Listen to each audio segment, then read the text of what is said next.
আজকের দিনটা ছিল আমার কাছে খুবই স্পেশাল। তাই সকাল সকাল ঘুম থেকে উঠে পড়েছি।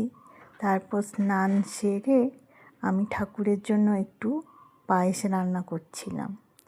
তারপর আমার বাড়ির ঠাকুরকে পুজো দিয়ে আমি আমাদের পাড়ার এক মন্দিরে পুজো দিতে গেছিলাম। তার জন্য একটু রেডি হয়ে গেছিলাম। দুটো মন্দির পাশাপাশি আছে। প্রথমে আমি গণেশ মন্দিরে পুজো দিলাম। ওখানে পুজো দেওয়ার নিয়ম একটু আলাদা আমাদের নিয়মের থেকে। ওখানে নারকেল দিয়ে পুজো দিতে হয়। ওই পুরোহিত মশাই নারকেলটা ফাটিয়ে ঠাকুরকে দিলেন। তারপর আমি ঘিয়ের প্রদীপ জ্বালালাম।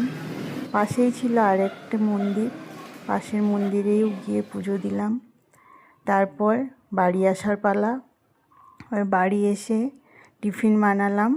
আজকে টিফিনে পরোটা, আলু ভাজা আর সিমইয়ের পায়েস।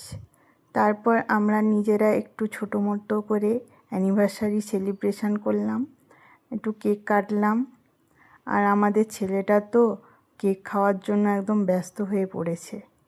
তারপর একটু ফটোশ্যুট করলাম, দু একটা ফটো তুলে।